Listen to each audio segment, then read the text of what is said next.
교회의 머리가 되신 그리스도께서는 고난을 통하여 구원을 이루셨습니다. 우리의 구원을 이루시되 평범하게 그냥 하늘에서 너희 죄를 용서한다 그렇게 말씀하시는 것이 아니라 우리의 죄를 위해서 고난을 당하시고 거기에서 하나님의 의를 다 만족시키심으로써 구원을 이루셨습니다. 그리스도께서 가신 그 길은 교회가 갈 길도 정해둡니다.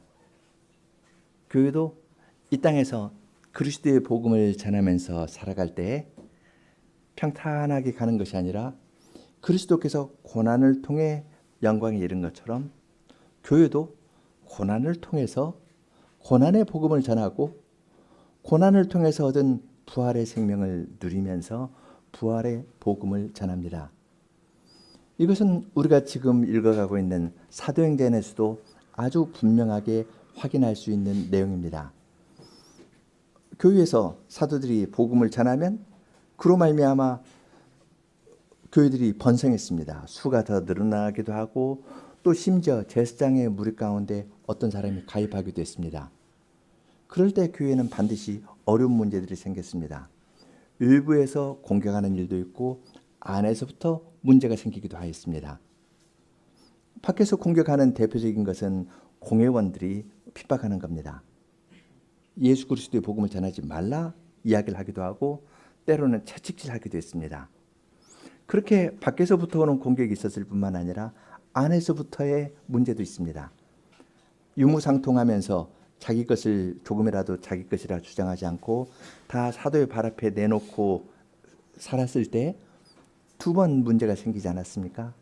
첫 번째는 아나니아와 삽비라 때 외적으로 흉내내면서 따르려는 사람들이 있었고 그때 성신님께서 지도부들을 깨우쳐 주셔가지고 그러한 성신을 속이는 주에 대해서 교회에서 받아들이지 않는다는 것을 분명히 보여주었습니다. 또 다른 것은 교회에서 이렇게 유무상통하고 하는데 헬라파 유대인들의 과부들이 빠지니까 다른 헬라파 유대인들이 사도들에게 항의하는 일들이 있었습니다. 그럴 때 집사를 세워가지고 그 일을 추스려 나갔습니다. 집사를 세울 때 그 필요가 생겼을 때 사도들은 너희들이 천거하라 해서 회중들이 집사를 천거했고 할 때에도 자격이 있었죠. 너희 가운데 성신과 지혜가 충만하여 칭찬 듣는 사람 7을 천거하라 하니까 성신과 지혜가 충만한 사람을 그들이 천거하니까 사도들이 그 사람들을 위해서 기도를 하고 그들에게 안수하였습니다. 그러니까 그 문제를 잘 푸니까 예루살렘 교회는 더 번성했습니다. 수가 더 하나님의 말씀이 더 왕성하게 되었고 제자의 수가 심히 많아지고 허다한 제사장의 무리 가운데에서도 예수 그리스도를 믿는데 돌아오는 사람들도 생겨나게 되었습니다. 문제가 있는데 문제를 풀고 나가면 교회는 더 진행하는 겁니다. 고난이 있는데 고난과 어려움이 있는데 이 문제를 잘 푸니까 교회는 더 힘있게 나갑니다. 힘있게 나가면 또다시 문제가 옵니다. 그래서 이 문제를 잘 풀면은 교회는 더 힘있게 나아가는 겁니다. 교회의 머리신 그리스도께서 고난을 통해 영광에 가셨기 때문에 교회도 그러한 고난이나 어려운 일 당하는 것을 이상하게 생각할 이유가 전혀 없습니다. 어려움을 통해서 교회가 더 힘있게 전진한다는 것을 우리는 지금 사도행전에서 배우고 있는데 9절처럼 7절처럼 하나님의 말씀에 흥왕하고 제자의 수가 많아지고 제사장의 무리에서도 가입하는 사람이 있으니까 또 다른 문제가 생겼습니다. 그것은 스데반을 들어가지고 헬라파 유대인들 가운데에서 집사를 세우니까 그 집사를 공격하는 일이 생겼습니다. 그래서 더 나아가서 스데반을 순교를 당하는 일까지 생깁니다. 그런데 스데반이 죽는데요. 그래서 교회가 위축되는 것이 아니라 하나님께서는 스데반의 순교를 통해 가지고 청년 사울을 나중에 바울 사도가 된 사람을 교회에 가입시킵니다. 그러니까 스데반의 순교를 통해서 그렇게 죽이면 교회의 전진을 막을 수 있을 것이라고 생각했는데 오히려 그 일로 말미암아 교회는 다른 지역에까지 복음을 전하고 청년 사울이 교회에 가담하는 그러한 일이 생깁니다. 오늘은 이제 스데반을 공격하는 일인데요. 공격하는 것에 관한 것인데 아이들에게 물어보는 질문이 있습니다. 여기 성경에서 초등학생들에게 묻는데 스데반에 대해서 묘사하는 말, 스데반은 어떤 사람이라고 이야기하는지 잘 봐야 됩니다. 예를 들어서 스데반은 키 큰 사람이었다라고 말하는지 아니면 스데반은 말을 잘하는 사람이라 했는지 어떤 사람이라고 이야기를 하는지 성경을 읽으면서 이렇게 밑줄을 그으면서 잘 봐야 됩니다.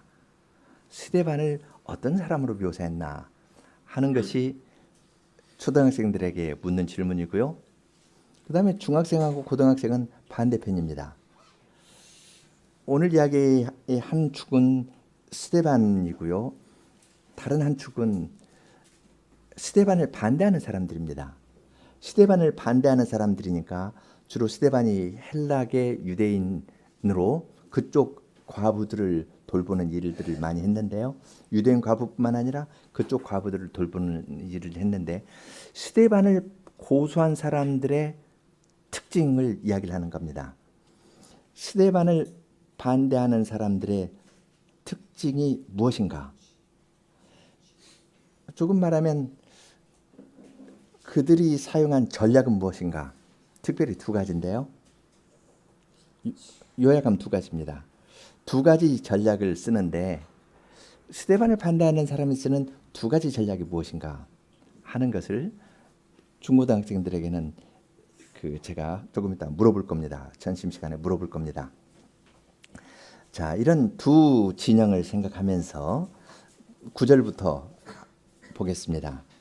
스데반이 은혜와 권능이 충만하여 큰 기사와 표적을 민간에 행했다고 이야기를 했습니다. 스데반은 집사로서 이 가난한 사람을 돌보는 가난한 사람들을 매일 식탁에서 봉사하는 일을 했습니다. 집사의 중요한 일이 헬라파 과부들이 매일 구제에서 빠지는 거라 했는데 이 매일 구제는 매일 음식 나눠주는 건데요. 매일 음식 나눠주는 일을 하기 위해서 집사로 임명되었는데 그 일을 잘 했습니다. 그런데 누구 집 방문해 가지고 음식을 주면은 어떨까요? 오늘 준비한 음식은 재료가 무엇이고 칼로리가 무엇이고 얼마만큼이고 그래서 칼로리는 높지 않으면서도 건강에 좋습니다. 특별히 이 소화에 참 좋고요. 무릎 관절에 좋습니다. 그렇게 하면서 음식을 준다면 어떨까요? 집사의 방문 같을까요? 아니면 영양사의 방문 같을까요? 만약 그러면 영양사의 방문과 같을 겁니다. 집사의 방문은 영양사의 방문하고 다릅니다. 집사가 방문할 때에는 오늘날 우리에게 일용할 양식을 주시라고 예수님께서 기도를 가르쳐 주셨습니다. 우리가 일용할 양식을 구하는데 그것은 이것을 헌금을 해가지고 구제하라고 돈을 준 이 큰 부자도 집에서 오늘날 우리에게 일용할 양식을 주십시오 기도하고 없어서 재정적으로 연약해서 다른 교우의 도움을 받는 우리도 똑같이 오늘날 우리에게 일용할 양식을 주십시오라고 기도합니다. 하면서 전해주는 겁니다. 다음날 가가지고는 오늘날 우리에게 일용할 양식을 구하라고 기도하는 것은 옛날 구약의 이스라엘 백성이 만나를 먹을 때 하나님께서 만나를 매일 주셨습니다. 옛날부터 하나님께서 매일 주시면서 일용할 양식을 구하라고 했습니다. 따라서 우리는 그런 하나님을 의지하면서 살아야 됩니다. 그렇게 이야기를 하는 겁니다. 과부여서 혼자 있지만 이 참 과부는 주야로 교회를 위해서 기도하는데 하나님께서 그 기도를 들어주시고 교회에 있는 다른 사람들은 다른 젊은이들은 주야로 기도하는 성도님을 참으로 공경합니다. 부모님 공경하듯이 공경합니다. 하면서 음식을 전해주었을 겁니다. 이것이 집사의 일입니다. 그러니까 자연히 스데반은 사람들을 만났을 때 은혜를 끼치고 큰 성신의 능력으로 그 끼친 은혜가 효력을 발휘했습니다. 어떤 때에는 과부고 힘이 없어가지고 아픈 사람이 있을 수 있겠죠. 그래서 갔는데 문도 못 열어줄 정도로 아파서 누워있을 수도 있거든요. 그럼 그 사람을 위해서 기도를 해줍니다. 그랬더니 주님께서 그 기도를 들으시고 병이 낫는 일들도 생겼습니다. 아주 현실하고 붙여가지고 방문하고 돌보고 하는데 주님의 은혜로 큰 기사와 표적을 민간에 행하는 일들이 있었습니다. 스데반에 대해서 이야기할 때 보면은 이제 초등학생들이 조금 관심을 갖기 시작할 텐데요. 3절에 보면은 너희 가운데 성신과 지혜가 충만한 사람을 추천하라 그랬고 5절에서는 믿음과 성신이 충만한 사람 7을 택했다 그랬는데요. 8절에서는 은혜와 권능이 충만하다고 이야기를 합니다. 스데반에 대한 묘사는 뒤에 가서 또 있습니다. 그건 또 하나는 뒤에 가서 또 이야기를 하겠습니다. 이렇게 주님의 성신으로 말미암아 봉사를 하니까 은혜를 끼치기도 하고 큰 기적들을 행하는 일들도 생겼습니다. 그러면 병 나은 과부가 나는 스데반 집사님이 와서 병을 낫게 했으니까 베드로 사도가 와서 병을 낫게 한 것보다 조금 열등하게 2등짜리 병 고침을 받았다. 그렇게 생각했을까요? 그래서 스데반 집사님이 와서 병 낫게 한 것은 2등짜리니까 다음에 베드로 사도가 오셔서 1등짜리 병 낫게 해줘야 된다고 그랬을까요? 아닐 겁니다. 병을 낫게 되는 것은 만일 그렇다면 그렇게 생각한다면 병을 낫게 하는 것이 사람의 경건에 속한 것이 됩니다. 사람의 것이 되면은 베드로가 한 것은 1등이고 스데반 집사가 한 것은 2등짜리가 될 겁니다. 그런데 이것은 성신의 능력으로 하는 것이니까 성신께서 베드로 사도를 통해서 했든 스데반 집사를 통해서 했든 이건 똑같은 겁니다. 거기서 드러나는 것은 성신 하나님의 은혜와 능력, 그분의 자비로우심과 하나님의 말씀의 능력만이 나타났습니다. 사도들도 자기들의 경건으로 병을 낫게 한 것이 아니라 기도해서 낫게 했습니다. 사도행전 4장 29절에 손을 내밀어 병을 낫게 하옵시고 표적과 기사가 거룩한 종 예수의 이름으로 이루어지게 하옵소서 하고 기도하였습니다. 그 일을 통해서 스데반도 자기를 나타내는 것이 아니라 예수 그리스도의 능력을 예수의 그리스도 이름으로 일을 행한 겁니다. 그렇게 스데반이 봉사를 했는데 조금 문제가 생겼습니다. 어디에서 문제가 생기냐면은 특별히 헬라계 유대인들 사이에서 문제가 생깁니다. 여기 9절에 5 이름이 나오는데요. 첫째는 리버디노, 둘째는 구레네, 셋째는 알렉산드리아, 넷째는 길리기아, 5번째 아시아가 나옵니다. 리버디노라는 말은 이것은 자유롭게 된 사람이라는 말입니다. 자유롭게 되었다는 말은 노예였다가 풀려난 사람입니다. 특별히 유대인들인데 이 사람들이 자유롭게 되었다 풀려났다고 할 때에는 역사적인 배경이 있습니다. 주전 60년경에 이 로마가 시리아도 점령하고 이스라엘도 점령하고 애굽도 점령하면서 쭉 이렇게 내려오는데요. 그때 이 이스라엘 사람들을 포로로 많이 잡아갔습니다. 그래서 노예로 삼았는데 그들이 주전 60년경에 노예로 잡혀갔다가 지금 이때는 주후 약 40년경입니다. 그러니까 거의 100년 전 이야기죠.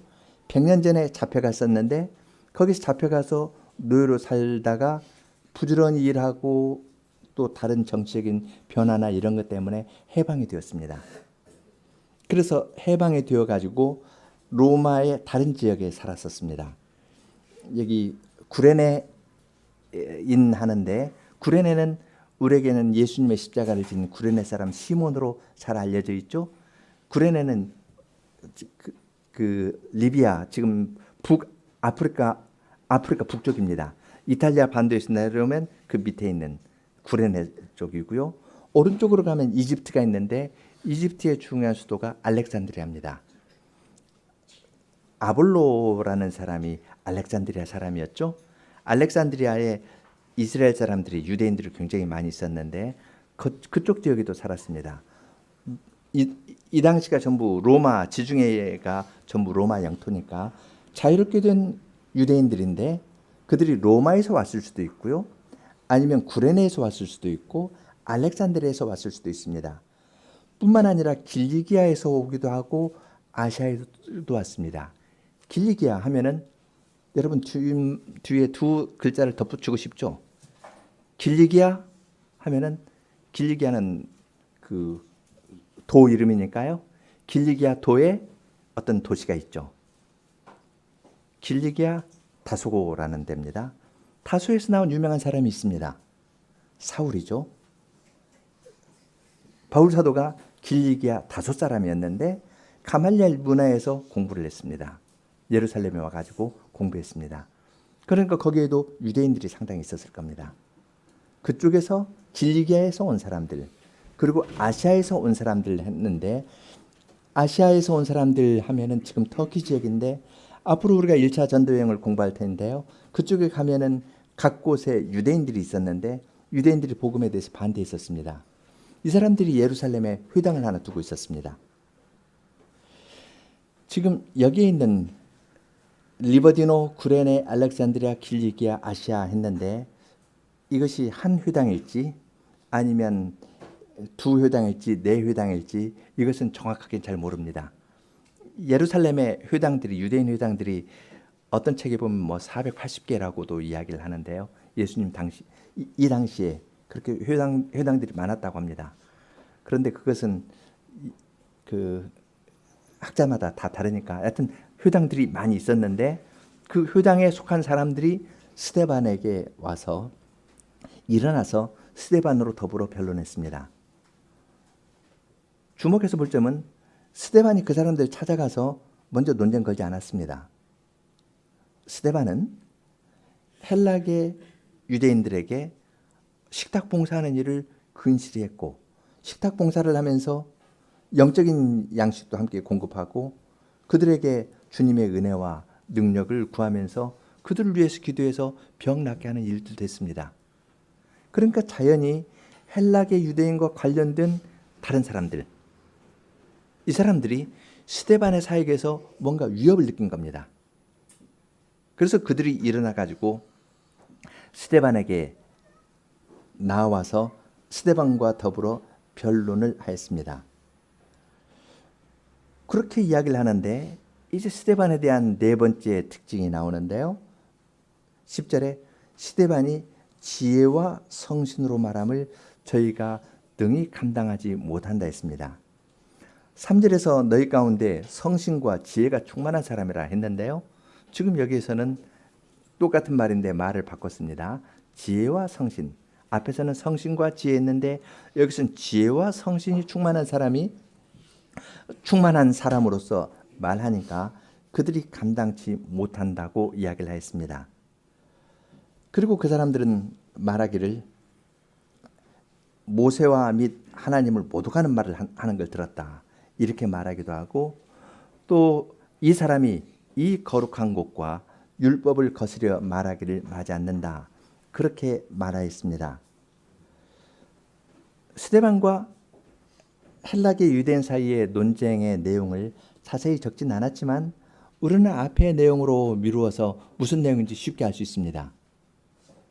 스데반은 어떤 사람을 위해서 기도를 해가지고 그 사람의 병이 나았습니다. 나사렛 예수의 이름으로 병이 나았습니다. 그럼 스데반이 뭘 가르칠까요? 스데반은 이 사람이 낫게 된 것은 나사렛 예수의 이름이 이 사람을 낫게 했다. 너희가 십자가에 못 박은 이 예수를 하나님이 살리셨다. 주와 그리스도가 되게 하셨다. 예수 그리스도의 부활은 구약에서도 예언된 것이다 하면서 시편 2편, 16편, 110편 이런 것들을 들어가지고 쭉 이야기를 했습니다. 단순히 말을 잘하는 것뿐만 아니라 스데반의 이 설교를 하나님의 성신께서 사용하셨습니다. 지혜롭게 말을 잘하는데 이 지혜도 성신께서 주신 것이고 또한 성신께서 지혜롭게 말하는 것을 사용해서 그들의 마음에 울림이 있도록 가르친 것입니다. 자기가 이야기를 했는데 감당하지 못하게 되면은 좀 돌이켜야 될 겁니다. 그런데 이 사람들은 그렇게 하지 않았습니다. 감당할 수 없게 되었을 때 더 다른 식으로 이야기를 시작하는데 다른 사람을 11절 보면 다른 사람을 가르쳐 말을 시킵니다. 이 사람이 스데반을 가르쳐서 모세와 하나님을 모독한 말하는 것을 우리가 들었다. 그렇게 다른 사람을 시켜가지고 말을 시킵니다. 왜 그렇게 말을 시킬까요? 노예였다가 해방된 사람의 관점에서 한번 생각해 보십시오. 조상이 로마의 노예로 잡혀왔습니다. 그들이 죽을 것 같은 고난을 겪고 또 많은 사람은 죽었을 겁니다. 그러다가 근실이 일을 해가지고 돈을 벌기도 하거나 아니면 정치적인 변화 때문에 해방이 되었습니다. 그래서 이제 예루살렘에 와서 사는 겁니다. 그쪽 지역에 뭐 구레네나 알렉산드리아나 이런 데 장사하면서 살기도 하겠지만 그들은 약속이 예루살렘을 중심으로 모든 백성들이 모아든다고 생각하니까 이 말을 붙들고 그들은 자기 살던 곳에서 이사를 하든지 아니면 잠정적으로 집을 마련해서 예루살렘에 있습니다. 말하자면 이건 자기들의 인생이 걸린 문제이고 자기 가문의 정체성이 걸린 문제입니다. 이 율법을 지키고 살아간다는 것이 우리 가문과 우리 민족의 정체성, 내 일생이 걸려있는 문제입니다. 그러니까 그들은 끝까지 거기 와서 성전을 중심으로 모세 율법을 중심으로 살아가려고 하는 겁니다. 그런데 스데반이 말하는 것에 뭔가 맞는 거가 있거든요. 감당치는 못하겠고 그래서 마음에 찔리는 것도 있는데 그러나 그걸 인정하기는 어렵겠고 그러니까 다른 사람 시켜가지고 거짓말하게 하는 겁니다. 다른 말을 시켜서 거짓 증인을 내세워가지고 이 사람이 모세와 하나님을 모독하는 말 하는 것을 들었다. 이렇게 분위기를 쫙 펼쳐서 거짓말이 쫙 돌아다니게 하는 겁니다. 그러나 사실은 이러한 것이 새로운 일은 아닙니다.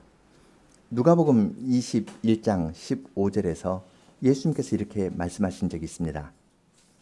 내가 너희의 모든 대적이 능히 대항하거나 변박할 수 없는 구제, 말솜씨와 지혜를 너희에게 주리라.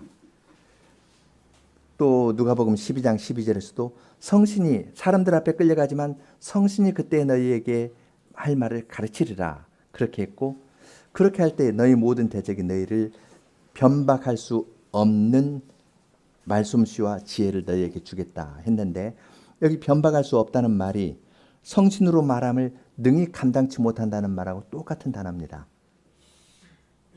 내가 성신으로 할 말을 가르쳐주고 이 말을 사용해서 그들의 입을 막아버리겠다. 이렇게 약속해 주신 것이 있었기 때문에 주님께서는 그 약속대로 스데반을 붙들어서 하나님의 복음을 온전히 전하도록 하였습니다. 이런 일이 있을 때 그들이 취한 것은 첫째는 거짓말을 퍼뜨리는 겁니다. 거짓 증인을 사용하여서 이 사람이 모세와 하나님을 모독하는 말 하는 것을 들었다. 그렇게 말하였습니다. 모세와 하나님을 모독하는 말을 들었다. 그리고 뒤에 가서는 성전과 율법을 이야기를 합니다. 그러니까 여기서도 이야기의 내용이 어떻다는 것은 대강 예상할 수 있겠죠. 모세의 율법대로 할 일을 행해야 된다든지 모세 율법을 지켜야 된다고 유대인들은 이야기했을 텐데 스데반은 예수 그리스도께서 율법을 완성했다. 그렇게 이야기를 할 겁니다. 성전도 예수 그리스도에게서 완성되었다라고 이야기를 할 텐데 그것은 그들은 이제 이해를 못하고 모세를 회방했다. 그럼 더 나아가서 하나님도 못 오겠다. 그렇게까지 말을 하였습니다. 우리가 들었다 하면서 다른 사람을 시켜가지고 거짓말을 퍼뜨렸고, 두 번째는 다른 권력자를 이용합니다. 12절에 백성과 장로들과 서기관들을 충동시켜 그들을 이렇게 거짓말하는데 거짓말을 퍼뜨려서요 사람들이 대강 거짓말로 스멀스멀 돌아다니는 말로 받아들이게 한 다음에 그 다음에 이제 권력자를 이용합니다. 백성뿐만 아니라 장로 서기관을 충동시켜서 그들이 오게 해가지고 스데반을 잡아서 스데반을 공회 앞에 세우도록 합니다. 그 다음에 이제 말을 더 분명하게 하죠. 13절 거짓 증인을 세우니, 말을 이렇게 슬금슬금 돌아다니게 했을 뿐만 아니라 거짓 증인을 세워가지고 말합니다. 이 사람이 이 거룩한 곳과 율법을 거스려 말하기를 맞이 아니하는도다. 그의 말이 이 나사렛 예수가 이곳을 헐고 또 모세가 우리에게 전하여 준 규례를 고치겠다 함을 우리가 들었노라. 그렇게 말합니다. 이 부분을 이야기를 하면서 이제 칼빈 선생님은 재미있는 표현을 했는데요. 이 사람들은 스데반하고 이야기를 해서 감당하지 못해서 양심의 찔림을 받았다. 그런데 양심의 찔림 받았으면서도 다른 사람들을 꼬여가지고 혹은 매수해서 거짓 증인을 내세워가지고 말하겠다. 그 이야기를 하면서 그 사람이 양심으로 교류하는 것이 없었을까?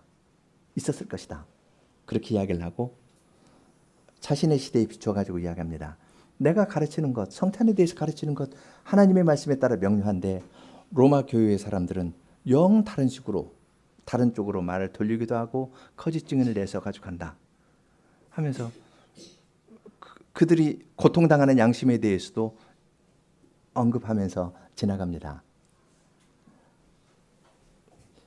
이 사람들의 입장에서 한번 생각해 보자면 리버디노들, 다른 데에서 고생하다가 하나님의 말씀에 따라서 시온을 중심으로 온 세상에 모인다 생각하니까 그것을 위해서 온 사람들입니다.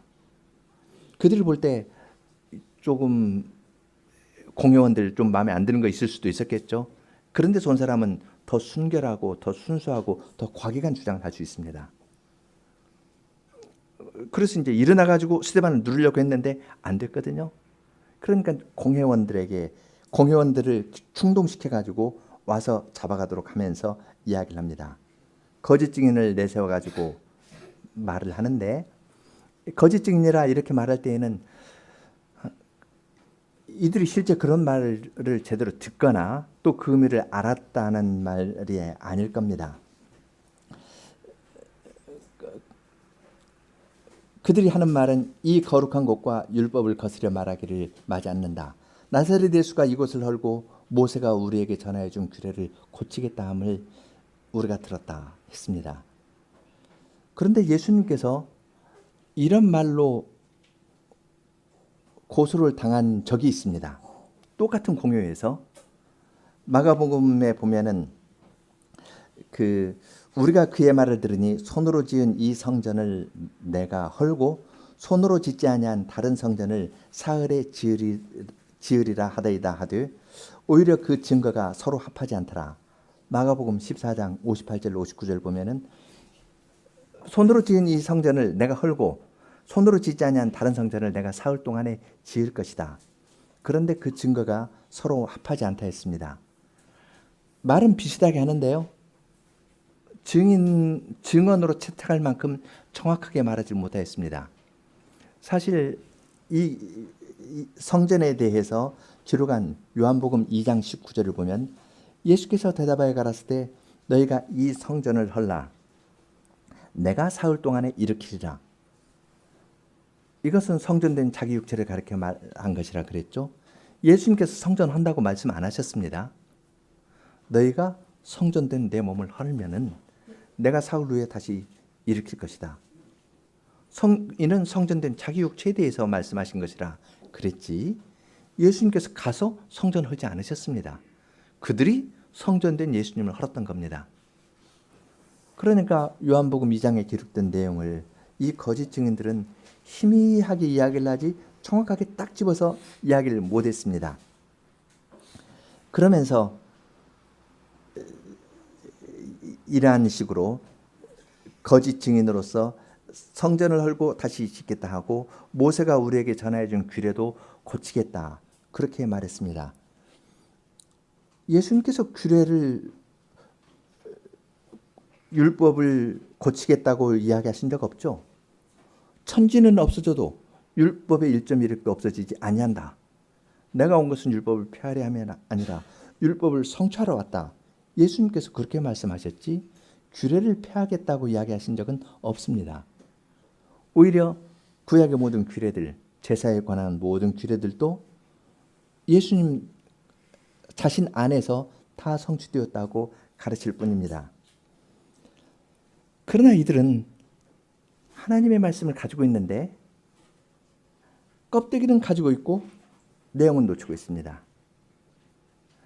껍데기를 가지고 유대주의의 전통에 대해서는 이야기를 하지만 그 제사제도가 이야기하는 긍휼히 여기는 마음과 죄를 사해 주시는 주님의 은혜에 대해서 성전에서 이야기하는 하늘의 하나님과 만나는 거룩한 교제에 대해서는 이들은 잘 모릅니다. 말하자면 이념단체처럼 유대주의라는 이념에 그들은 꽉 사로잡혀 가지고 거기에서 이익이 맞았던 겁니다. 리버디노 유대인들은 자기들이 와서 봤는데 이 스데반 같은 사람들 이걸 눌러야 되겠거든요. 한편으로는 개인적인 시기심도 작동합니다. 이야기를 했는데 자기가 지거든요. 스데반이 이렇게 조용히 돌아다니면서 봉사하고 있는데 우리 헬라계 유대인 사이에서 스데반이 활동하는 건 안 좋다. 그래서 저놈 누르자 해가지고 이 사람들이 일어나서 스데반하고 논쟁을 했는데 스데반이 성신과 지혜로 말하는 것을 감당 못했습니다. 이 말은 자기 회당 안에서 자기 지도권이 땅에 떨어졌다는 걸 의미합니다. 제대로 대답 못하니까 많은 사람이 스데반의 교훈을 따라가지 않겠습니까? 시기심이 여기에 작동하는 겁니다. 그래서 두 가지죠. 하나는 거짓말을 유포하고 둘째는 저 스데반을 없애야겠다 해서 합법적인 방법을 취하려고 공회를 찾아가서 공회 사람들을 충동질해가지고 스데반을 공회에 세웁니다. 이건 공회에서도 그걸 받아들이는데 왜냐하면 이익이 딱 맞아떨어지기 때문에 그렇습니다. 그렇잖아도 저 나사렛 예수 믿는 저놈들 싫었는데 저기 일부 사람들이 극렬하게 반대하면서 나오거든요. 그러니까 서로 이익이 맞아떨어진 겁니다. 이것이 하나님의 말씀을 따르는 사람과 이념을 따르는 사람들의 차이입니다. 이념을 따르는 사람들은 자기들의 생각한 옳은 걸 위해서 거짓말도 적당히 사용하고요. 그리고 합법을 가장해서 폭력을 사용합니다. 그러나 성신과 지혜가 충만한 사람들은 그러한 방법에 대해서 똑같이 맞대응하거나 그런 방식을 쓰지 않습니다. 그들이 성전과 율법이라는 문제를 놓고 이야기를 하면서 모세를 헌다. 그렇게 이야기를 했는데 이것은 예수님께서 이 땅에 계실 때 들은 이야기이기도 합니다. 요한복음 7장에서 보면은 예수님께서 7장 19절에 그렇게 말합니다. 모세가 너희에게 율법을 주지 아니하였느냐? 그런데 너희가 그 모세의 율법을 지키지 않는다. 그랬습니다. 그러니까 20절에 무리가 대답하기를 당신 귀신 들렸습니다. 누가 당신 죽이려 합니까? 하고 유대 지도자들이 말했습니다. 그 이야기를 하니 그 이야기가 조금 더 이어지는데요. 25절에 예루살렘 사람들이 이렇게 말합니다. 이는 저희가 죽이고자 하는 그 사람이 아니냐. 보라, 드러나게 말하되 저희가 아무 말도 하지 아니하는도다. 당국자들은 이 사람을 참으로 그리스도인 줄 알았는가? 그렇게 말합니다. 예수님께서 너희가 모세를 따르면 모세의 말한 율법을 지켜라. 그렇게 이야기를 하고 너희가 모세의 말한 그 율법을 지키라. 그렇게 이야기를 했는데 이들은 우리 잘 지키고 있다.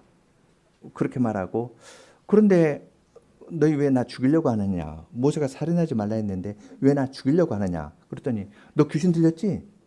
우리가 너 언제 죽이려고 했어? 이렇게 시침이 뚝 됩니다.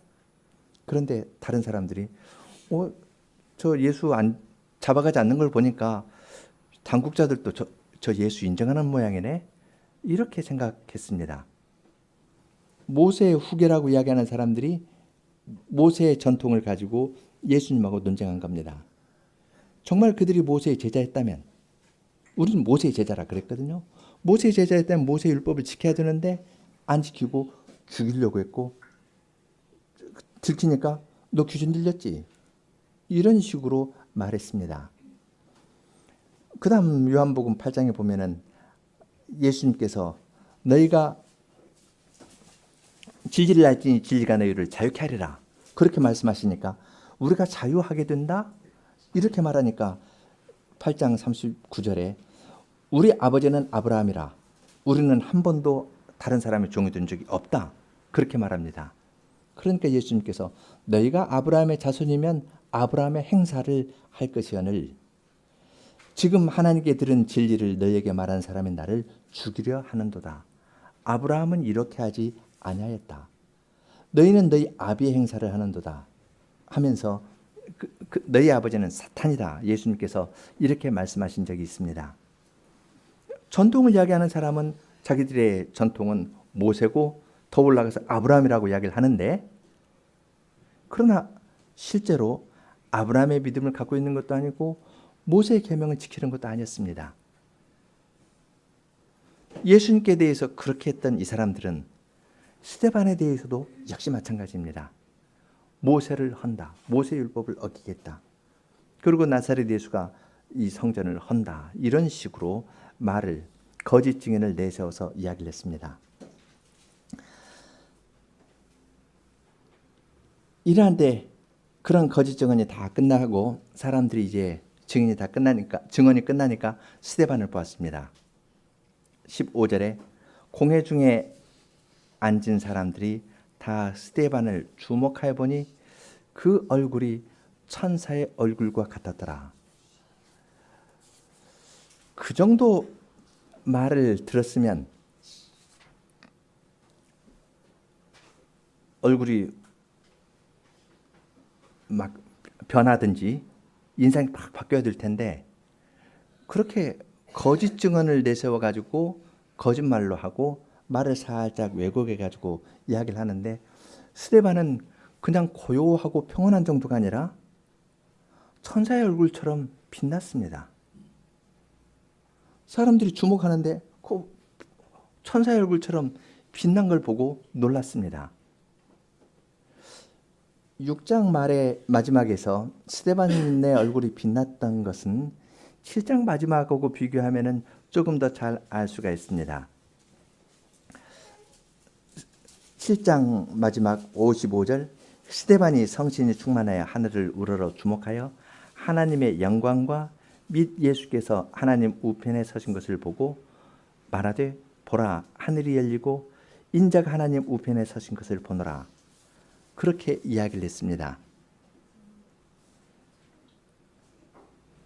그런 비판의 말을 들을 때 거짓 증인을 내세워가지고 공회에서 그렇게 말해서 자기를 사형에 넘기려고 합니다.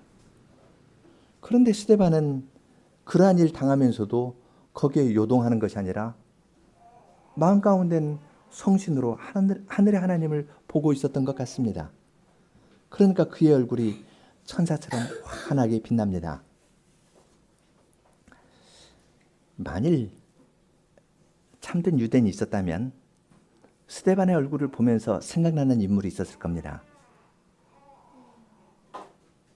구약에서 얼굴이 환하게 천사처럼 환하고 하늘의 영광으로 환해가지고 사람들이 감히 볼 수 없었던 한 사람이 있습니다.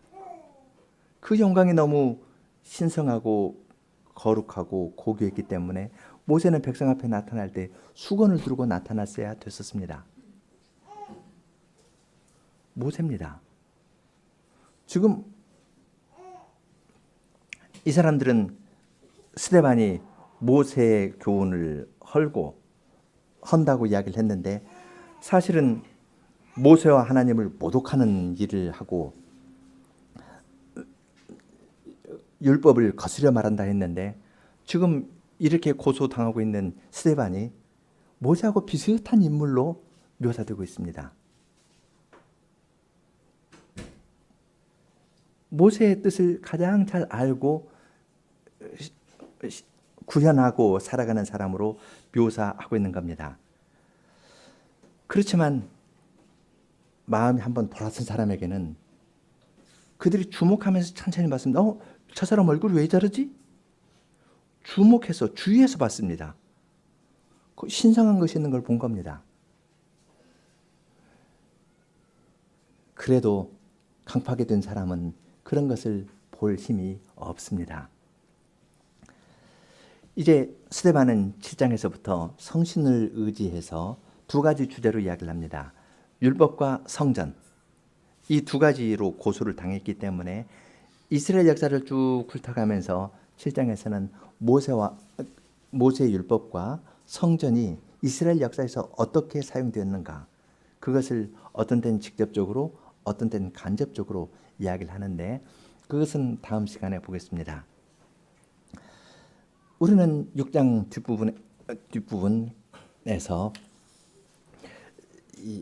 8절부터 15절 사이에서 두 부류의 사람이 있는 것을 봅니다. 하나는 스데반으로 대표되는 신약의 교회입니다. 이 모임 안에서는 성신과 지혜, 믿음과 성신, 은혜와 권능, 지혜와 성신, 이런 말로 표현되는 그러한 사람들이 활동하였습니다. 사람이 나타나는 것이 아니라 성신의 지혜와 성신의 능력과 성신으로 말미암은 은혜로운 사역들만 나타났습니다.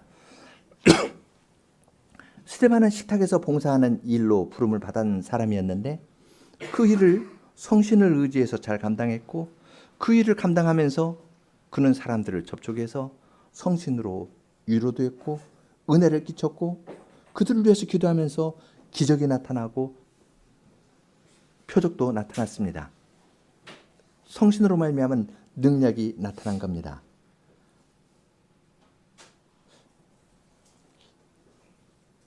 혹시 스데반이 기적을 행하려고 할 때 어떤 사람이 잠깐 멈추세요. 내가 베드로 사도가 아직 예루살렘 안에 있으니까 베드로 사도에게 가서 베드로 사도 불러올게요. 베드로 사도가 바쁘면 다른 사도라도 안드레라도 불러와가지고 사도를 통해서 병 낫게 합시다. 그렇게 이야기하는 것 없었습니다. 이 기록되는 걸 보면요, 사도가 높임을 받는 것도 아니고 사도에 대항해서 집사라는 직분을 높이는 것도 아니고 지금 스데반에 대한 이야기를 하면서 성신과 지혜, 믿음과 성신, 은혜와 권능, 지혜와 성신, 이런 여러 말로 하면서 성신께서 각 사람을 두셔서 사용해 나가시는 그것을 더 잘 그려냅니다.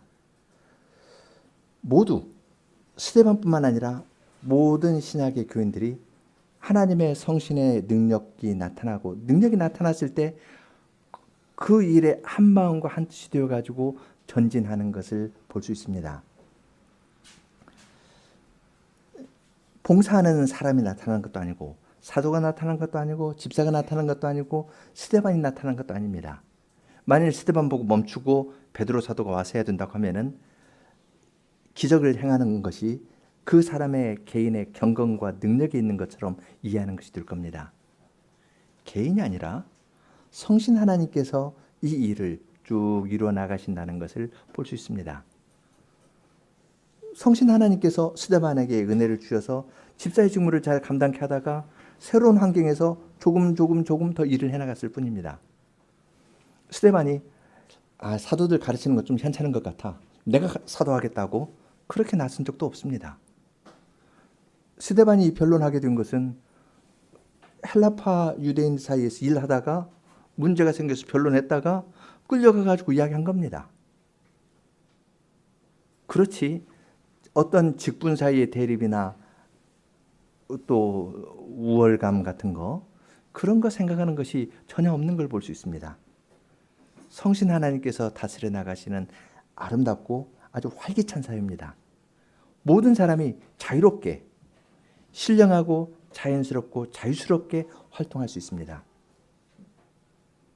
우리는 사도행전 6장에서 교회의 아름다운 모습을 봅니다. 그렇지만 반대쪽에는 모세를 높이고 아브라함을 높이고 유대주의를 높이고 자기들의 전통을 높이는데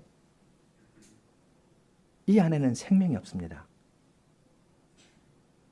그래서 그들은 이익에 따라 가지고 서로 밀고 당기고 하는 겁니다. 거기에는 개인의 시기심도 작동하고 있습니다. 헬라파 유대인들이 스데반하고 논쟁하다가 자기가 졌거든요. 이건 회당장이었는데 스데반하고 대화해가지고 져버리면은 회당장직 제대로 수행 못하게 되는 겁니다. 그러니까 이걸 유지하려고 거짓말 퍼뜨리는 겁니다. 사람들 시켜가지고.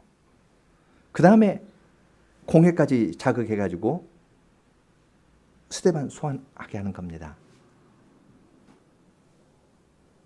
말씀을 떠나면 사탄이 사용하는 방법은 똑같습니다. 모세를 이야기하고 하나님의 율법을 이야기하지만 하나님을 경외하는 참된 것이 없기 때문에 그들은 거짓말을 사용하고 폭력을 사용합니다. 시편에 자주 나오는 악인들의 거짓말하는 거, 폭력 사용하는 것, 그것이 여기에서도 그대로 나타납니다. 그렇지만 놀랄 거 없습니다. 이 사람들이 거짓말을 쓰고 폭력을 사용하지만, 그리고 사람들을 선동하지만,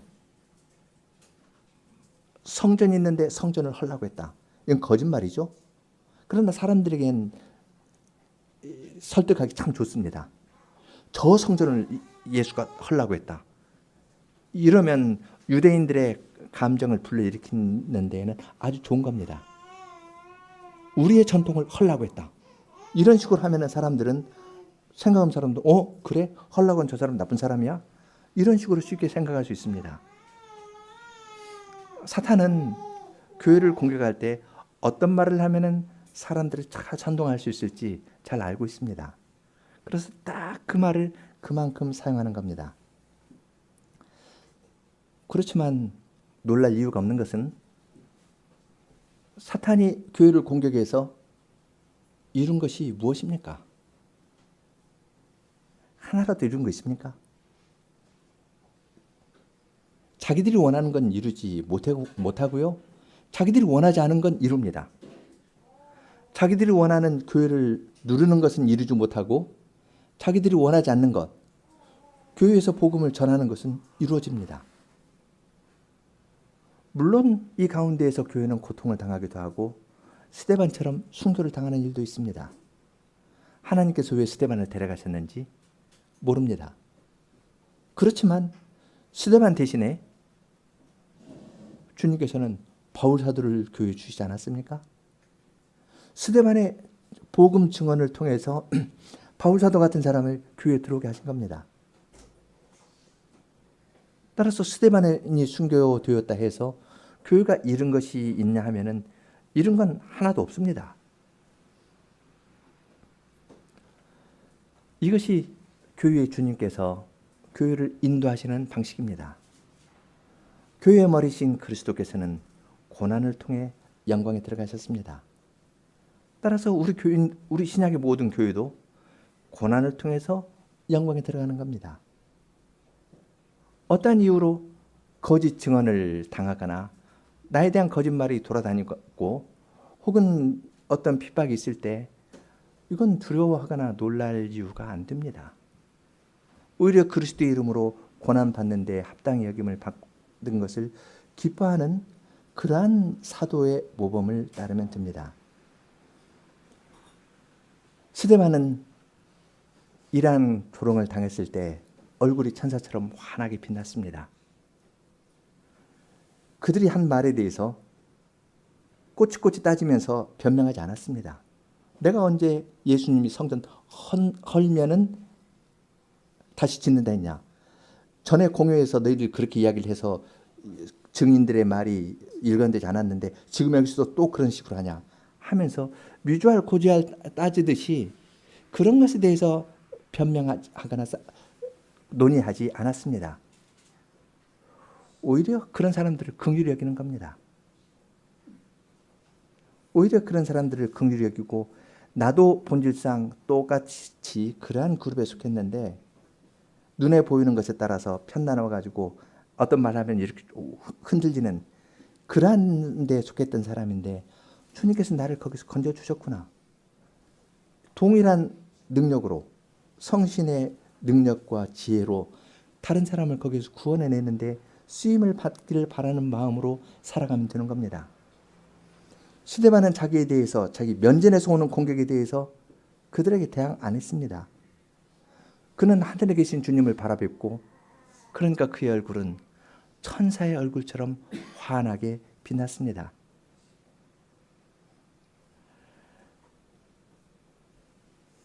주님께서 구원의 일을 행하시되 착한 사람에게 구원을 베푸시는 것이 아니라 이런 유대인처럼 완악하고 악하고 거짓말과 폭력을 사용하는 그러한 사람들 가운데에서 주님의 성신의 능력으로 복음을 전하고 그러한 데 있는 사람들을 끌어내고 구원하시는 것이 주님께서 지금도 행하시는 일입니다.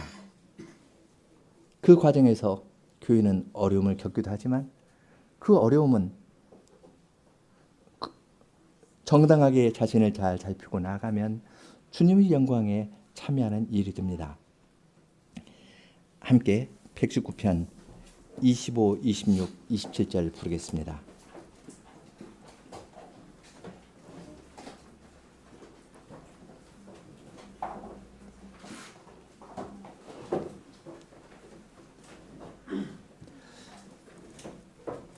(25, 26) 함께 하고 간주하고 27절 하겠습니다.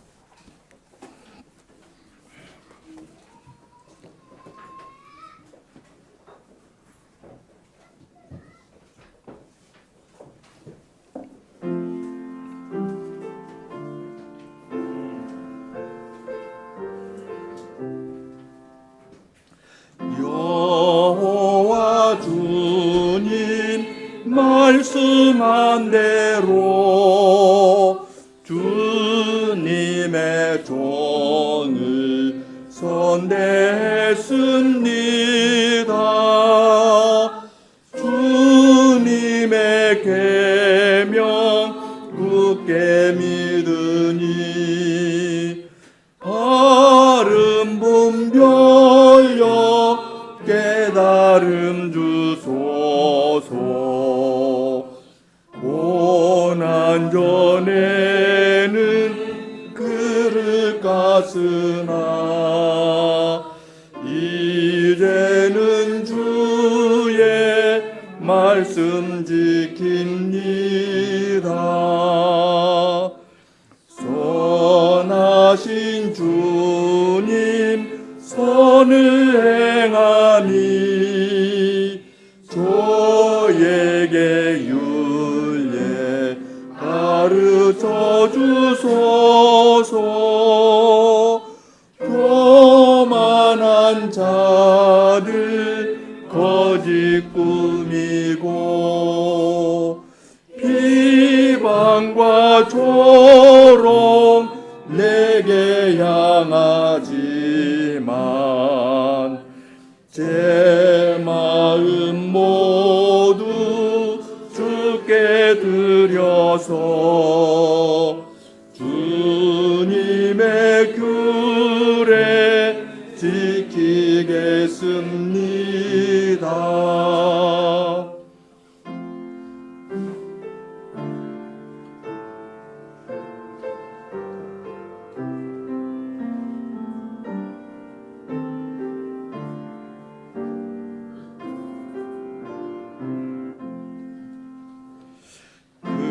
그들의 마음 매우 둔하나 주님의 율례 나는 기뻐하네. 고난을 통해 말씀 배우니 주님의 고난 내게 유익하네. 주의 입에서 나온 그 율법 천만의 금은 보다 더 귀하다에.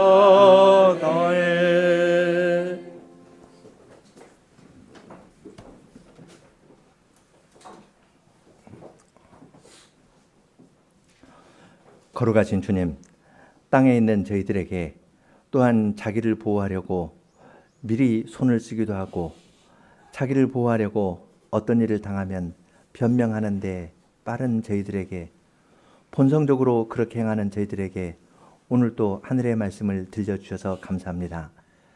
주님께서는 그처럼 자기 보호적이고 자기 방어적인 사람을 새 사람으로 만들어 주시는 크신 일을 행하기 위하여 사랑하시는 아드님을 사람으로 이 땅에 보내셨고, 그리스도께서 사람들의 시기와 권력자의 합법을 가장한 폭력에 의해서 십자가에 달려 돌아가게 하셨고, 그 일로서 이루신 구원으로 그러한 세상에 있는 자들을 구원해내는 일을 주님께서 행하셨습니다. 뿐만 아니라 이제는 주님의 몸인 교회를 이 땅에 두시고서 자기 보호를 하려고 본능적으로 행하는 사람들에게 주님의 은혜의 복음을 전하는 일을 저희와 같은 자들에게 맡겨주셨습니다. 이러한 일을 감당하는 것은 사람이 스스로 할 수 있는 것이 아니고 주님의 성신에 의해서만 깨닫고 인내하며 할 수 있겠사오니, 저희를 교회로 부르신 주님께서 저희에게 성신으로 더 굳세게 하여 주시고 저희의 믿음을 강하게 하여 주셔서 저희들이 완고하고 거역하는 자들에게 은혜의 복음을 증언하는 일을 효과적으로 잘 감당하면서 나아갈 수 있도록 은혜를 허락하여 주시옵소서. 주님의 성신님의 능력이 교회 안에 잘 드러나고 그 안에서 주님의 백성들이 참 자유를 누리며 살게 하여 주시기를 구합니다. 예수님 이름으로 기도합니다. 아멘.